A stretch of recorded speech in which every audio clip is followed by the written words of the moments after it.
İnnemel mu'minun ihva. Çılgındaki imancılar bir tuğan değil. Mu'minler, Müslümanlar bir tuğan değil. Peygamber sallallahu aleyhi ve sellem canı imandap gelgende, canı davatı başlaganda algaçkı Müslümanlardan biri Hazreti Bilal radıyallahu teala. Hazreti Bilal bu Etiyopyalı. Habeşistan'dan, Nehirlerden olmalı. Mekke bu Araplardık. Arapların içinden dağı Cenab-ı Koşul'un Kurayşlar, Haşimiler de bu Peygamberimizin uruğuları. Biroq ошол ne Peygamberimizin uruğusundan emas, en algaçkılardan bolup dindi kabul algan Hazreti Bilal. Peygamberimizin janında daim hizmatda жүргөндөрдөн birisi Salman al-Farsi. Perslerden bolgan. Bu Cenab-ı ne bizde mına Perşlerden bir İranlılardan mına ошолордон bolgan Salman al-Farsi.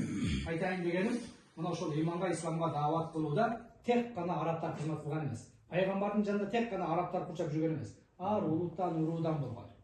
Анын сыңарында биз дагы улутубуз башка болгон менен, уруубуз башка болгон менен, бирок бизди бириктирген ла илаха иллаллах Мухаммаdur Rasulullah мына ошол эне ыйман калимасы. Иннамал му'минуна ихва фа аслиху байна ахавайкум. Му'миндар бир туугандар менен мамилеңерди бекер кылыңар дейт. Мына ошондуктан Пайгамбар саллаллаху алейхи ва саллям ошол жанагы бөлүнүп жарылган, бири-бирибизге көрө албастык кылган, хасад кылган, гыйбат кылган биз му'миндарга, мусулмандарга бир жарашпаган сыпаттарда. Ошол сиздердин азыр не жанагы бир мансабыңыздарга, байлыгыңыздарга, фигураңыздарга карабастан, мына ошол бизди байлаган нерсе экен, ыйман, ислам, бир туугандык.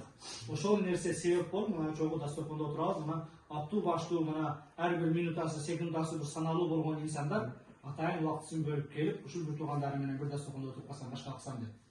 Иншалла үмүт кылабыз, бүгүн мына бир кубанып, сүйүнүп, бираз ошол кызматтардан ыраазы болуп аткан болсоңуздар, эртең кыяматта ошол жаннатка киргенде дагы, баягы жерде элдин баары шайлоо менен жүргөндө, элдин баары мамлат менен жүргөндө, байлык менен, бизнес менен жүргөндө, ушулар бираз убактысын бөлүп келип, биздин курсагыбызды койгозуп, биз менен бир дидарлашып, бизди кучактап, бир чай куюп берип, анча-мынча тамак жедирип, чогуу отурду эле деп, бейиш бактардын ичинен көрүнбөй калса издеңиздер. Мына Такыл акамдын уста